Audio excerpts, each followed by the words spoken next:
There was something inside of me that kept telling me, this ain't right. This is not right. Well, if it doesn't come from your mother, if your father's absent, where does that come from? Where do you get that? Where do you get the feeling that you can change things? The church. Most people think they can't. Who did anybody ever say or set an example? Let me tell you two things and segue into what you said. So now she's friendly because she's my mother. And she says to me, how come you don't want to say the blessing? Nice, a friendly voice, not hostile. Right. I said, Mom, I believe if I went to bed and didn't eat tonight, I don't believe I would die. I said, Mom, I believe if I went to bed with no money tonight, I don't believe I would die. But if you held my nose and mouth for 5 minutes and I couldn't get no oxygen, I would die. And you ain't never told me to thank God for oxygen. And from all my life, I've always said, thank you for the oxygen. And then my wealth, my power to make money come from that day.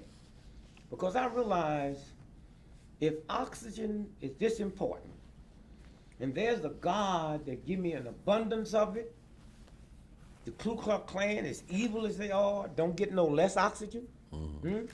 The Pope, Mother Teresa, as nice as she was, don't get no more oxygen. And if 10,000 people walked in this room right now, me and you don't get no less oxygen. And if 40,000 walked out, we don't get no more oxygen. So I said back then, if God gives me something this valuable than this other stuff, man, there's a reason I haven't got it. Now, I didn't know it was racism. I didn't know it was the mindset. Now, let's go back to where did I get this from? Yeah. Well, let me skip up. I called my wife one day from New York. I said, babe, I'm getting on the plane. I'll be there.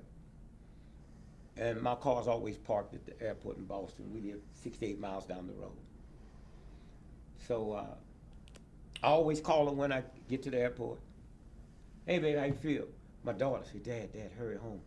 Your auntie's been in a bad accident. They don't expect him to live. And Ma's on the way to the hospital. She just left me here to tell you. So I heard her say they don't expect him to live.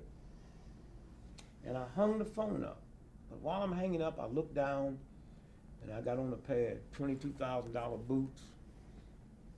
I got a pair of socks on that cost $300. I got a suit on that cost $27,000. I got a shirt on, a white dress shirt that cost $1,500. I got a tie that cost $750. I got a handkerchief on my lapel that cost $90. I got a belt on that cost $3,000. I got a pocket full of money and big credit cards.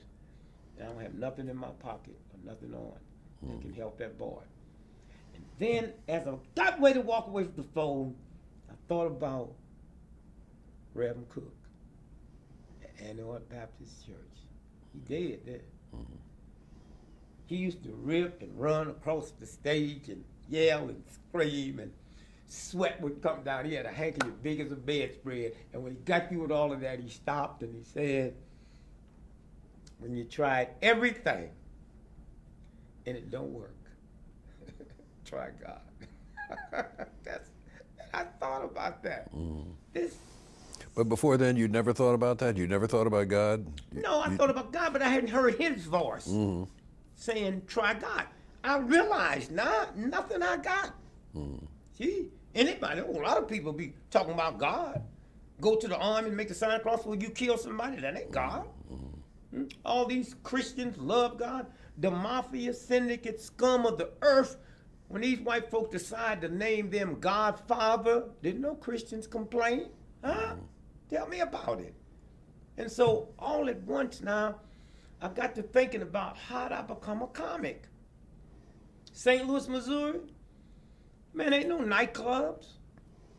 Only comics I heard was on the radio, Bob Hope. I thought that stuff was silly. So then one day I had to do an interview and a guy asked me where did I learn from, and it dawned on me the black minister.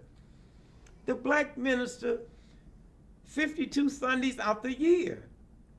You don't get the same sermon. They so funny, hilarious, that they'll have you rolling, and nobody wrote it for them.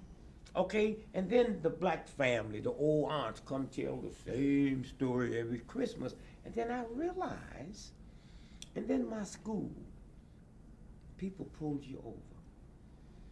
And they said, I've been watching you. And then also you must remember a thing called joning and playing the dozens. Yeah. And the dozens always was about your mama.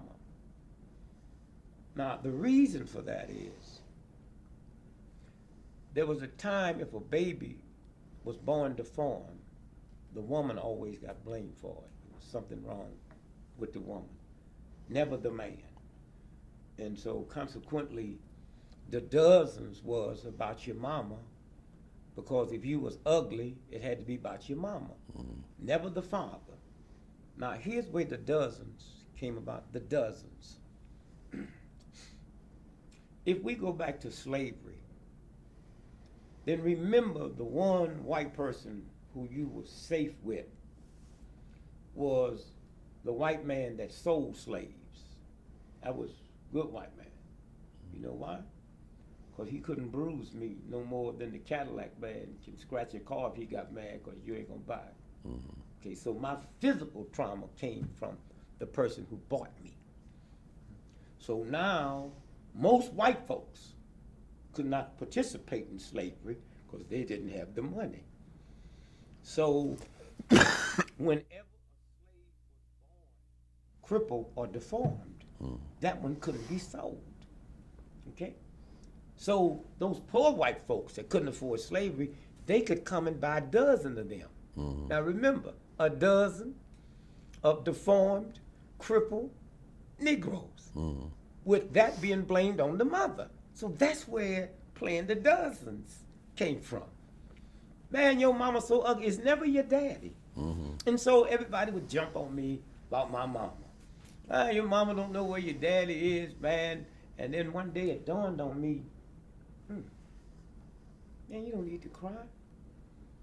So I'd see them coming. And everything, and boy, they funny now. Except it ain't funny when it's about you. Right. So I would remember the things they said about me, and I would start saying them about them. Man, your mama's legs is so skinny, she ought to sue them for non-support. That's what they've been saying about my legs, man. Yeah. And then all at once I realized that if I can get you to laugh, I got you. So all the way through high school, man, if there was a crowd out in the lobby, in the hallway, that was Brother Greg.